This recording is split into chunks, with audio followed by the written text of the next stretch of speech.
On se retrouve un mois après la démission. Un mois d'entreprise, donc là on fait un petit bilan, les aspects positifs, négatifs, ce qui était bien, un peu moins bien, dans cette nouvelle vie à 100% à son compte. Premier point, au niveau de l'organisation. Ça c'est un point vraiment qui a changé beaucoup de choses, même dans ma vie quotidienne, vraiment de manière très positive. Pendant 10 ans j'ai travaillé dans des spas, donc le week-end, les jours de fête, pas d'horaire spécifique, on commence pas très tard, pas très tôt pardon, mais on peut finir à minuit si on s'occupe du spa, du rangement, enfin bref, pas que des massages. Donc j'ai jamais connu une semaine horaire de bureau, et là ça fait vraiment du bien, je pense, d'avoir cette routine avec des jours réguliers de congé, des horaires réguliers de travail. Je dors beaucoup mieux, je me sens plus en santé, même avec mes soucis hormonaux, SOPK, etc., qui peuvent créer de la fatigue, etc. Je me sens pleine de vitalité, donc ça fait du bien de pas se réveiller fatiguée, même si on dort 9 heures.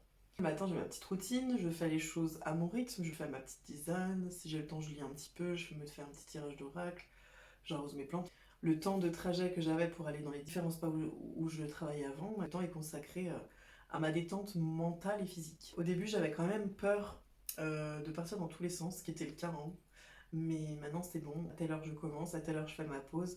C'est vrai que moi il faut que ce soit routinier pour que mon rythme de vie soit idéal. Et c'est vrai que ça me fait beaucoup de bien après 10 ans de travail irrégulier comme ça, comme les infirmières, les routiers, etc., hein.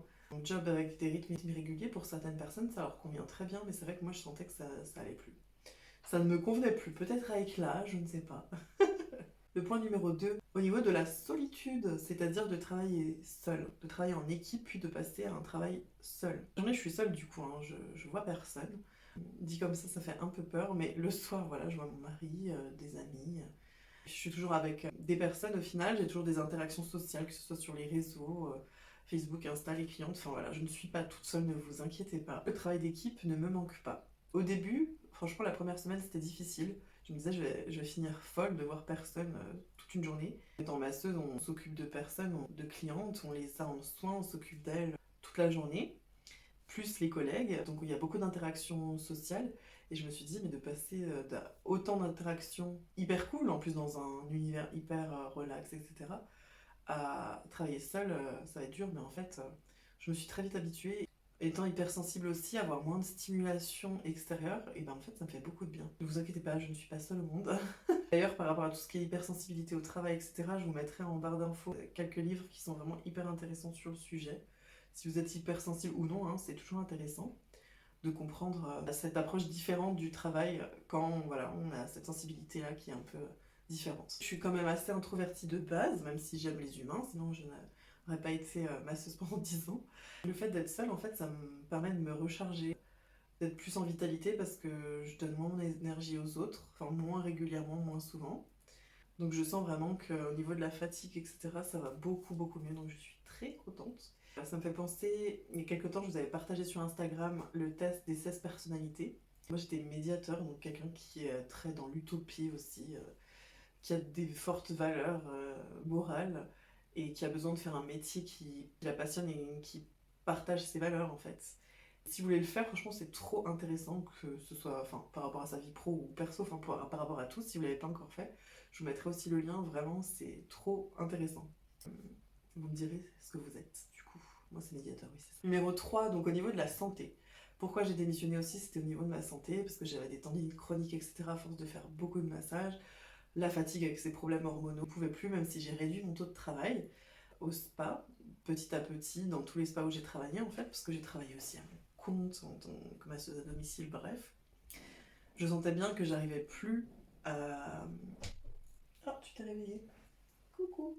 Je sentais bien que j'arrivais plus à masser autant de personnes. Bon, vous allez me dire, dans l'espace, c'est un peu à la chaîne, mais moi, je donnais mon maximum à chaque fois pour que la cliente soit contente.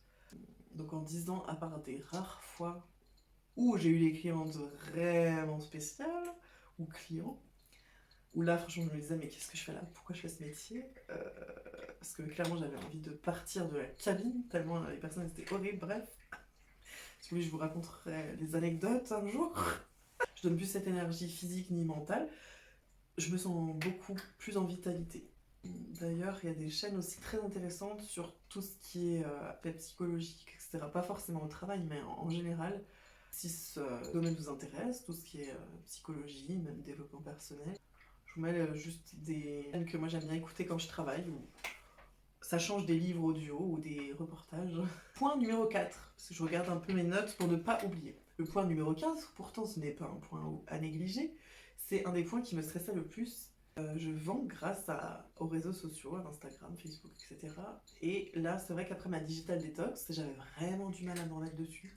Et puis en plus, j'avais pris la décision de démissionner, j'avais mon préavis, donc là, j'avais pas l'énergie d'être sur les réseaux, etc. Même si je savais que du coup, j'aurais pas de vente, hein, concrètement. J'avais vraiment besoin de faire cette coupure, de digérer le fait que voilà, mes 10 ans d'employé, en tant qu'employé, pardon, étaient terminés, et vraiment un cap vers la liberté d'entreprendre. Le dernier mois, c'était un peu compliqué au niveau des ventes, vu que j'étais pas très présente, donc forcément, si je vous propose pas, si je vous montre pas ce que je fabrique, vous n'allez pas avoir idée de venir acheter, tout simplement. Ça vous donne tenu. Là, c'est bon, je suis d'attaque, je suis là pour montrer toutes ces nouveautés. Vraiment, un des points qui me stresse quand même le plus, les finances, parce que je me dis, si un jour ça marche plus, comment je fais? Mais en fait, j'ai réfléchi, je me suis dit, si ça fonctionne plus, ou si j'en ai marre, je ferai autre chose, même redevenir employé, enfin, je sais pas. Ça aurait été une bonne expérience, mais là, pour le moment, le but, c'est que Serenitam vive le plus longtemps possible, n'est-ce pas? Et je voulais aussi vous dire que on en a discuté avec plusieurs d'entre vous. C'est vrai qu'on se met vraiment des barrières nous-mêmes. Moi, pendant longtemps, j'ai voulu être soit artiste, enfin bref, j'ai eu plusieurs métiers en tête, mais dans le domaine artistique, et je me suis toujours dit, c'est pas possible. Personne ne fait ça, enfin ceux qui font ça, ILR, etc., c'est n'importe quoi. Mais si un métier, vous donne vraiment envie, ou vous avez envie de déménager, ou de changer d'entreprise, ou reprendre des études, franchement, il faut le faire. Ces peurs, il faut les mettre un peu de côté, je sais que c'est facile à dire comme ça. Il faut tout faire, tout mettre en place pour que ça soit possible, sans quitter son travail du jour au lendemain. Ne faites pas ça. Ne démissionnez pas aujourd'hui, hein. Faites les choses dans l'ordre. Mais je veux dire, si un projet vous tient vraiment à cœur, franchement, je pense qu'il faut tout mettre en place pour le réaliser. C'est trop dommage d'avoir des regrets. Et Harry, t'es d'accord, hein? Je dis ça, moi, ça a été un très long travail, le fait de me mettre à mon compte et de ne plus avoir cette sécurité financière. Mais je me sens tellement mieux maintenant et c'est tellement sans regret et c'est tout ce que j'avais à dire. Donc le bilan est vraiment très positif, même s'il y a des aspects à travailler. Je suis vraiment très contente.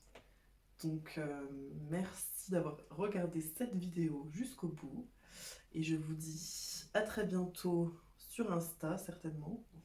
Ouh, voilà, ça c'est mon Harry que vous voyez tout le temps, qui est tout le temps là sur les vidéos, qui me suit partout. Hein, mon gros père?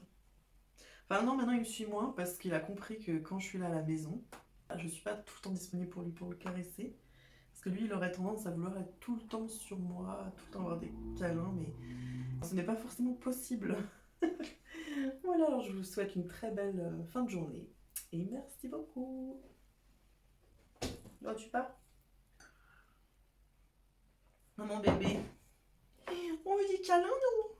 On veut des câlins, nous? Oui, je suis gaga de mes chats. Et voici mes petites plantes que j'arrose tous les matins. Je leur parle aussi d'ailleurs. Une petite partie de ma bibliothèque avec mes oracles. J'utilise toujours les mêmes au final, mais dernièrement j'ai acheté Mission de vie d'Isabelle Claire que j'adore beaucoup. Isabelle Serre, pardon, que j'adore beaucoup. Je vais me faire une petite tisane et puis je vous dis à tout bientôt. Et puis la dernière chose que je voudrais vous dire, attendez pas que tout soit parfait pour vous lancer. Il n'y aura pas de moment parfait, puis il n'y aura personne qui fera les choses à votre place. Donc le plus difficile, c'est vraiment le premier pas, c'est d'oser. Donc la théorie, c'est bien de lire plein de livres, d'écouter plein de podcasts, etc. Mais après, il faut mettre en pratique. Et c'est vraiment ce premier pas qui est le plus difficile. Mais une fois que vous êtes lancé, après, ça roule. Je dis pas que ce sera tous les jours facile, hein. Loin de là. La vie d'entreprise ou quand on a un nouveau projet, il y a toujours des difficultés. Mais vraiment, le plus difficile, c'est de se lancer. Donc, oser. Prévoyez les choses, par contre.